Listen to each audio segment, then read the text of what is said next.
أعوذ بالله من الشيطان الرجيم. بسم الله الرحمن الرحيم.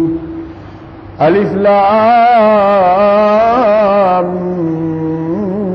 ميم صاد. كتاب أنزل إليك فلا يكن فی صدرک حرج منہ. یہ عظیم الشان کتاب اتاری گئی ہے تیری طرف اے میرے پیغمبر صلی اللہ علیہ وسلم، پس نہ ہو تیرے سینے میں کوئی تنگی اس کتاب کی وجہ سے. لِتُنذِرَ بِهِ وَذِكْرَى لِلْمُؤْمِنِينَ، تاکہ آپ ڈرائیں ساتھ اس قرآن کے، اور نصیحت ہے ایمان والوں کے لیے.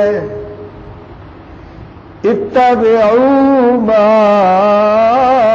انزل الیکم من ربکم، پیروی کرو اس کتاب کی جو اتاری گئی ہے تمہاری طرف تمہارے رب کی طرف سے. وَلَا تَتَّبِعُوا مِن دُونِهِ أَوْلِيَاءَ،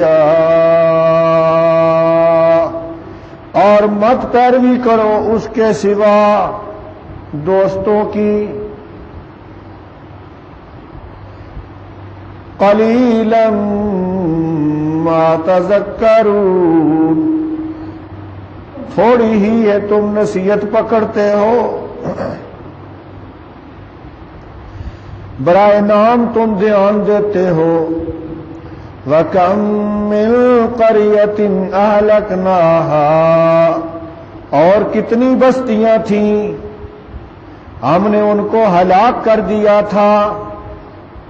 فَجَاءَهَا بَأْسُنَا بَيَاتًا أَوْ هُمْ قَائِلُونَ، پس آ گیا تھا ان پر عذاب ہمارا رات کے وقت، یا وہ دوپہر کے وقت قیلولہ کر رہے تھے.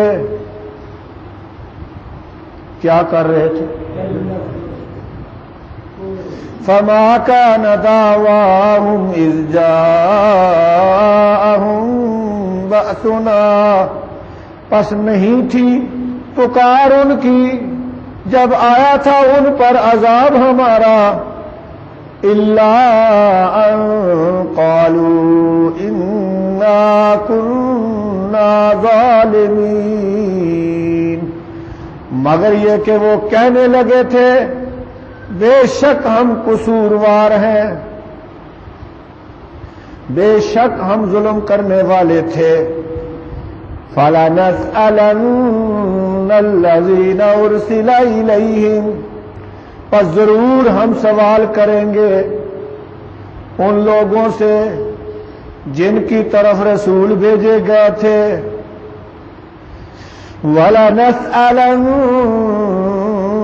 الْمُرْسَلِينَ، اور ضرور ہم سوال کریں گے پیغمبروں سے. فَلَنَقُصَّنَّ عَلَيْهِمْ بِعِلْمٍ وَمَا كُنَّا غَائِبِينَ، پس ضرور ہم بیان کر دیں گے ان پر اپنے علم سے، اور نہیں تھے ہم غائب ہونے والے. سبحان ربک رب العزة عما يصفون وسلام على المرسلين والحمد لله رب العالمين. اللهم صل على محمد وعلى آل محمد كما صليت على إبراهيم وعلى آل إبراهيم إنك حميد مجيد. اللهم بارك على محمد وعلى آل محمد كما باركت على إبراهيم وعلى آل إبراهيم إنك حميد مجيد. آج جون کی 6 تاریخ ہے سن 2010 اور آج کے سبق میں سورت الاعراف کی ابتدائی 7 آیات مبارکہ پڑھی گئی ہیں۔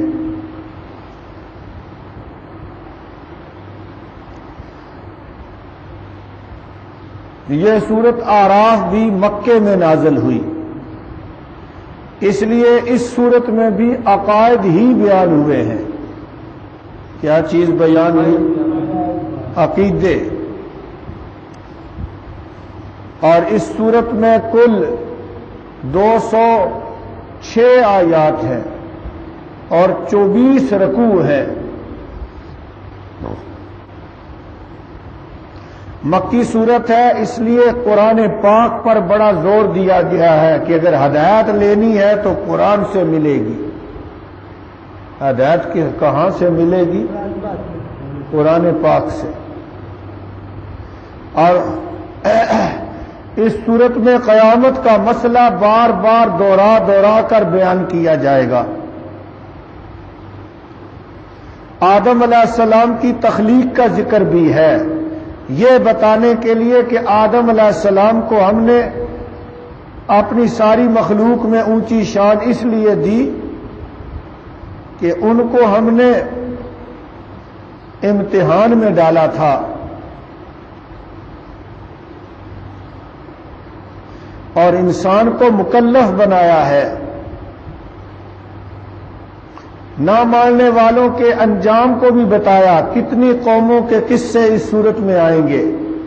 قوم نوح، قوم عاد، قوم سمود، قوم مدین، قوم لوط، فرعون، ان کے حالات و واقعات بڑی تفصیل سے اس صورت میں آئیں گے، یہ بتانے کے لیے کہ جنہوں نے اللہ کی بات کو نہ مانا وہ دنیا میں بھی ذلیل ہوئے اور مرنے کے بعد کہاں گئے؟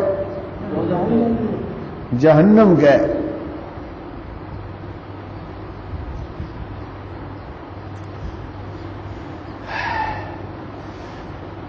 اس سورت کی جو پہلی 7 آیات آج ہم نے پڑھی ہیں، ان میں قرآن کا ذکر آیا ہے۔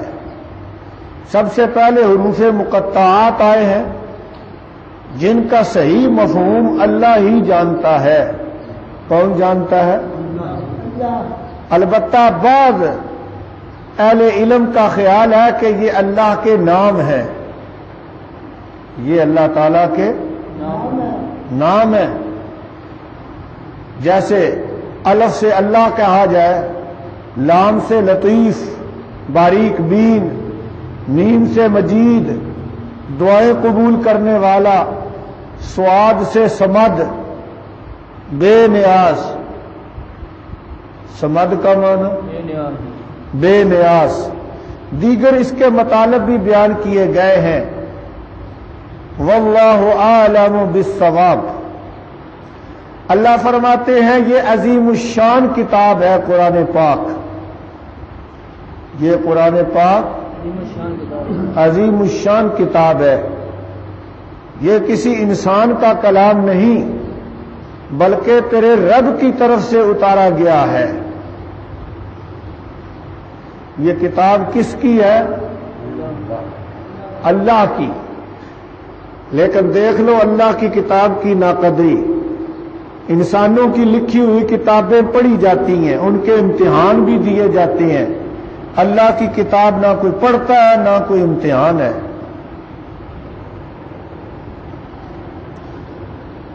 اسی وجہ سے گمراہی پھیل رہی ہے۔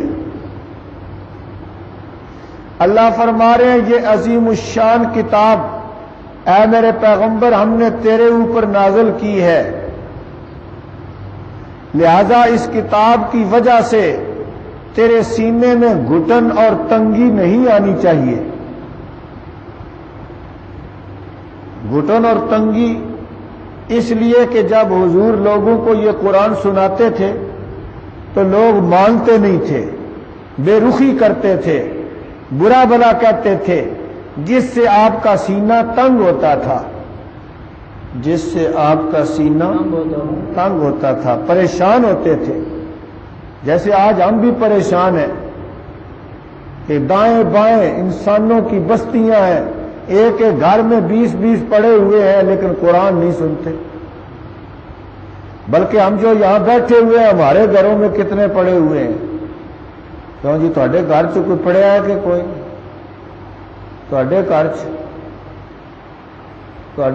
سب ستے پے نے، سنتے ہی کوئی؟ ہر گھر میں پڑے ہوئے ہیں بے ہوش جو قرآن سیکھنا نہیں چاہتے، ہاں میٹرک کرنا چاہتے ہیں، کمپیوٹر سیکھنا چاہتے ہیں۔ میں ایک دن کمپیوٹر کالج چلا گیا، ہمارے اس محلے کے کتنے لڑکے مجھے ملے جو مسجد میں بھی نہیں آتے، کمپیوٹر سیکھنے کے لیے چلے جاتے ہیں، قرآن نہیں سیکھنا چاہتے، کیونکہ ان کے خیال میں قرآن سیکھنے سے کچھ نہیں ملے گا اور کمپیوٹر سیکھنے سے روزی ملے گی۔ تو جب سوچ ایسی ہو جائے منفی تو پھر دل تو گھٹنا چاہیے، ایک دائی کا تکلیف ہونی چاہیے۔ میرے گھر کے سارے افراد سوئے رہے، نہ نماز پڑھے نہ قرآن سیکھیں، تو مجھے تکلیف ہونی چاہیے کہ نہیں؟ لیکن کوئی نہیں، سارے خوش ہیں، کہنے اسی تے بڈھے ہیں، ویلے ہیں، آ گئے ہیں، انہوں نے سارا دن کام کرنا ہے، اس واسطے انہوں نے کیڑی لوڑ ہے؟ آپ ساڈی عمر دے ہون گے تو پڑھ لین گے نماز۔ یہ ہمارے بعض بزرگوں کی سوچ ہے، ان کی عورتوں کی نہیں، بزرگوں کی یہ سوچ ہے۔ اللہ فرما رہے ہیں آپ کا دل گھبرانا نہیں چاہیے، پریشان نہیں ہونا چاہیے، آپ کو نہیں مانتے نہ مانے، آپ ان کو سمجھانے کے مکلف ہیں۔ کس چیز کے مکلف؟ سمجھانے کی ذمہ داری آپ پر ہے۔ آپ ڈراتے رہیں کوئی مانے یا نہ مانے، فرمایا ماننے والے ہی فائدے میں رہیں گے، وہی نصیحت لیں گے، اور دوسروں نے نہیں ماننا، ان کی وجہ سے آپ پریشان نہ رہا کریں، کیونکہ آپ اس کے ذمہ دار نہیں۔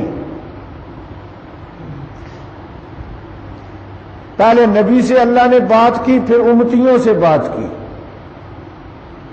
اگلی آیت میں کن سے بات کی؟ امتیوں سے۔ فرمایا امتی جتنے ہیں وہ بھی کان کھول کر سن لیں کہ اس کتاب کی پیروی کرو جو تمہارے رب کی طرف سے آئی ہے۔ کس کتاب کی پیروی کرو؟ جو تمہارے رب کی طرف سے آئی ہے، اس کتاب کے پیچھے پیچھے چلو، پیروی کرو۔ سمجھے بغیر پیروی ہو سکتی ہے؟ کیوں حاجی صاحب، سمجھے بغیر پیروی ہو سکتی؟ تو گویا اس میں یہ بات شامل کر لو کہ اس کتاب کو سمجھو اور اس کے احکامات کی پیروی کرو، اور ساتھ ہی منفی پہلو بھی بیان کیا کہ اس کتاب کے علاوہ اپنی برادری، اپنے دوستوں کے پیچھے مت چلو۔ اگر اس کتاب کو چھوڑ کر اپنی برادری کے پیچھے چلو گے، اپنے دوستوں کے پیچھے چلو گے، اپنے بنائے ہوئے دیگر پیشواؤں کے پیچھے چلو گے، تو تمہیں اللہ کے سیدھے راستے سے گمراہ کر دیں گے۔ دیکھا آپ نے، ہدایت حاصل کرنے کے لیے اللہ تعالیٰ کیا کہہ رہے ہیں؟ کس کتاب کی پیروی کرو؟ قرآن کی۔ فرمایا بات تو یہی پکی سچی ہے، لیکن تم میں سے تھوڑے ہی دھیان دیں گے۔ ماننے والے تھوڑے ہیں، ماننے والے تھوڑے۔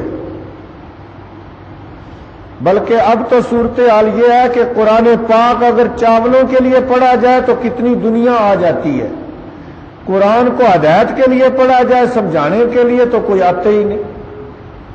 کیوں جی؟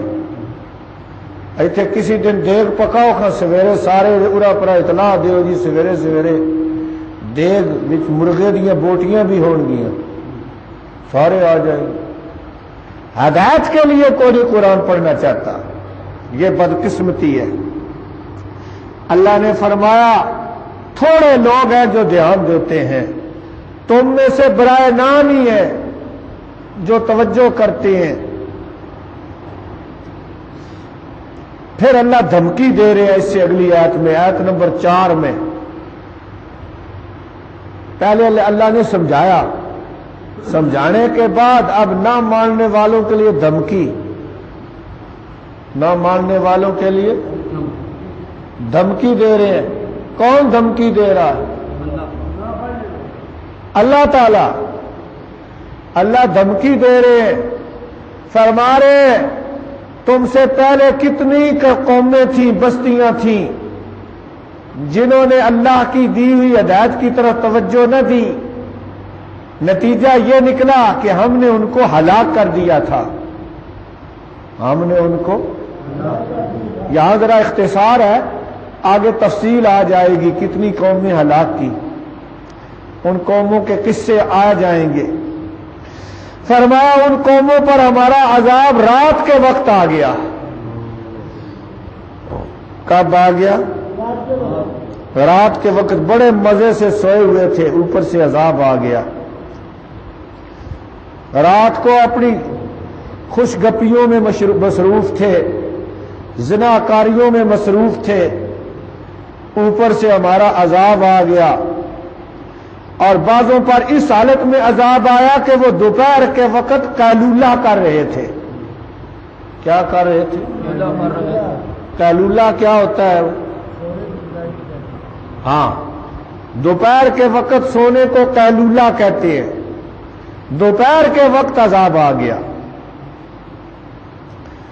ابھی آپ کو پتا ہوگا سمندری طوفان آیا ہے، اس میں ہزاروں مچھیرے اپنی کشتیوں سمیت غرق ہو گئے۔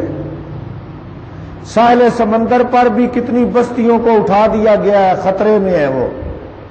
کتنے لوگ پھنسے ہوئے ہیں بحری جہازوں میں، نہ آگے جا سکتے ہیں نہ پیچھے جا سکتے ہیں۔ طوفان کے پتھر اور لنگر کو نیچے گرا دیا گیا ہے، کھانا ان کو نہیں مل رہا، بھوکے مر رہے ہیں۔ تو اللہ تعالیٰ کے عذاب تو رات دن آتے ہیں، لیکن لوگ نصیحت نہیں لیتے۔ نصیحت لیتے ہیں؟ ادھر پہاڑوں میں سمندری جھیل بنی ہوئی ہے، وہاں لوگ پھنسے ہوئے ہیں، بعضوں کے گاؤں ڈوب گئے ہیں۔ یہ سارے اللہ کی پکڑ کے نمونے ہیں۔ کچھ عرصہ پہلے انہی پہاڑی علاقے میں زلزلہ آیا تھا، ہزاروں لوگ مر گئے۔ کچھ عرصہ پہلے ایک سونامی آئی تھی، اس میں لاکھوں لوگ مر گئے، لیکن کسی نے نصیحت لی؟ کیوں جی؟ کیونکہ ڈھیٹ ہو جاتے ہیں لوگ، بالکل نہیں اثر لیتے ذرا بھی۔ اللہ فرماتے ہیں پہلے تو مانتے نہیں، جب ہمارا عذاب آتا ہے تو پھر کہتے ہیں یا اللہ غلطی ہو گئی، یا اللہ قصوروار، یا اللہ ہم ظالم تھے ہمیں معاف کر۔ لیکن اس وقت اللہ پھر نہیں چھوڑتا کسی کو، کیونکہ دستور ہے کہ جب چور پکڑا جائے پھر معافیاں مانگتا ہے۔ کیا کرتا ہے؟ وہ موٹر سائیکل بہت سارے لڑکے رکھتے تھے امتحان دینے والے، کئی دفعہ پہلے بھی کسی نے پٹرول نکالا، پکڑا، بھاگ گئے۔ اس دن پکڑ لیا ایک لڑکے کو، بلکہ 2 لڑکوں کو پکڑ لیا، ایک اس کے ساتھ تھا۔ میں نے پوچھا تم کہاں کے رہنے والے ہو؟ کہتا ہے نکا خلاص پور۔ میں نے کہا کیا کام کرتے ہو؟ کہتا ہے جی رسول کالج میں کوانٹٹی سرویئر کا کورس کر رہا ہوں۔ تو میں نے کہا چوری کیوں کرتے ہو؟ کہتا ہے جی غلطی ہو، ایسے ہاتھ جوڑ کر، اگو نہیں کرتا، ایک باری معافی دے۔ تو یہی حال ہوتا ہے جب اللہ کی پکڑ آتی ہے نا، پھر سارے ہی معافیاں مانگتے ہیں۔ اللہ پاک نے ارشاد فرمایا کہ پہلے تو اپنی غلطی مانتے نہیں تھے، جب عذاب آیا تو کہنے لگے ہم قصوروار ہیں، ظالم تھے ہم، واقعی ہم کفر و شرک میں مبتلا تھے۔ فرمایا قیامت آئے گی تو وہاں پھر بال پرس ہوگی، امتیوں سے بھی پوچھیں گے، پیغمبروں سے بھی پوچھیں گے۔ کس سے پوچھیں گے؟ امتیوں سے کیا پوچھیں گے؟ حاجی صاحب 10 کیا پوچھیں گے؟ امتیوں سے پوچھیں گے میرے نبی آئے تھے، میں نے آسمان سے کتابیں بھیجی تھی تمہاری ہدایت کے لیے، تم نے میرے پیغمبروں کو کیا جواب دیا؟ میری کتابوں پر کتنا ایمان لائے؟ کیا عمل تھے تمہارے؟ جواب دو۔ اور پیغمبروں سے پوچھا جائے گا کہ تم نے میرا پیغام لوگوں تک، پیغمبروں سے کیا پوچھا جائے؟ ہاں، میرا پیغام پہنچایا یا نہیں؟ لوگوں کو دعوت دی؟ ہمارے نبی پاک صلی اللہ علیہ وسلم فرماتے ہیں مجھ سے بھی پوچھا جائے گا قیامت کے دن۔ صحابہ سے کہا تم میری بابت کیا کہو گے؟ جواب کیا دو گے؟ ما انتم قائلون، میرے بارے میں کیا کہو گے؟ آخری خطبے میں حضور نے پوچھا تھا صلی اللہ علیہ وسلم، صحابہ سے پوچھا بتاؤ میرے بارے میں تمہارا کیا جواب ہوگا؟ تو تمام صحابہ نے بالاتفاق کہا یا رسول اللہ ادیت الامانہ، جو امانت اللہ نے آپ کے ذمہ لگائی تھی وہ آپ نے پہنچا دی، آپ کے ذمہ جو پیغام تھا وہ پہنچا دیا۔ جب سب نے اقرار کیا تو حضور نے آسمان کی طرف اپنا چہرہ مبارک اٹھایا، ہاتھ بھی اٹھایا اور اشارہ کر کے کہا اللہم اشہد، اے اللہ تو گواہ ہو جا کہ میں نے تیرا دین تیرے بندوں تک پہنچا دیا۔ یہ سوال ہوگا۔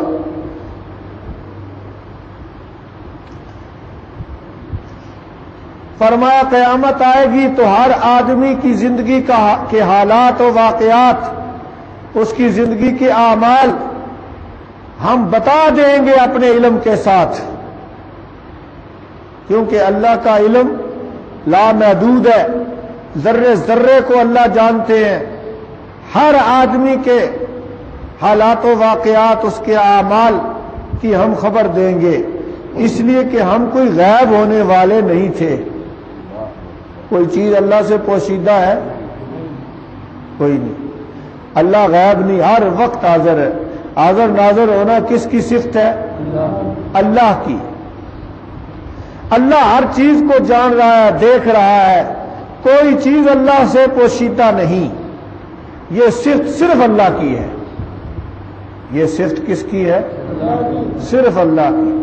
ہمارے نبی پاک تو جب مکے میں تھے تو مدینے میں نہیں تھے، جب مدینے چلے گئے تو مکے میں نہیں تھے، جب غار ثور میں تھے تو بستر پر نہیں تھے۔ اگر بستر پر ہوتے تو مکے کے کافر آپ کو قتل کر دیتے۔ ٹھیک ہے یا نہیں؟ جب غار ثور میں تھے مکے میں نہیں تھے، پھر جب مدینے آ گئے تو غار ثور میں نہیں تھے۔ ہر جگہ موجود ہونا کس کی صفت ہے؟ اللہ تعالیٰ کی۔ اللہ کہتے ہیں ہم غائب نہیں، ہم حاضر ہیں، ہر چیز کو جانتے اور دیکھتے ہیں۔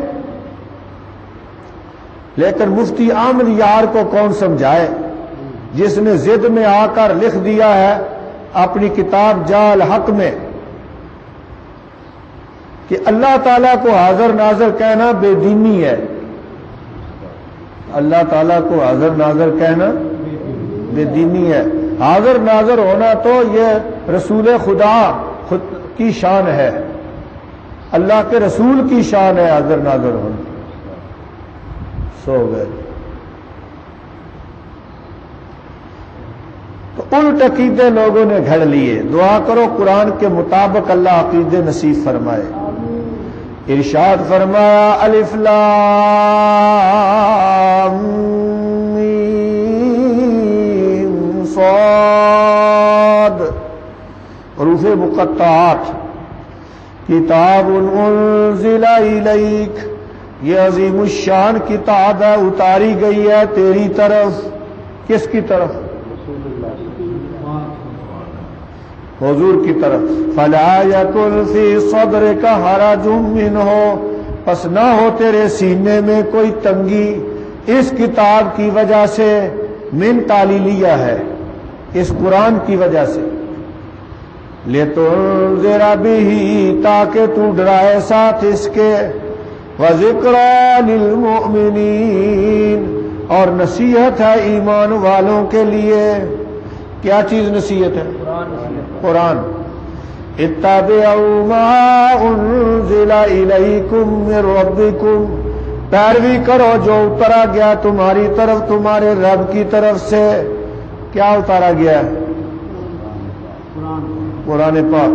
وَلَا تَتَّبِعُوا مِن دُونِهِ أَوْلِيَاءَ، اور مت پیروی کرو اس کے سوا دوستوں کی.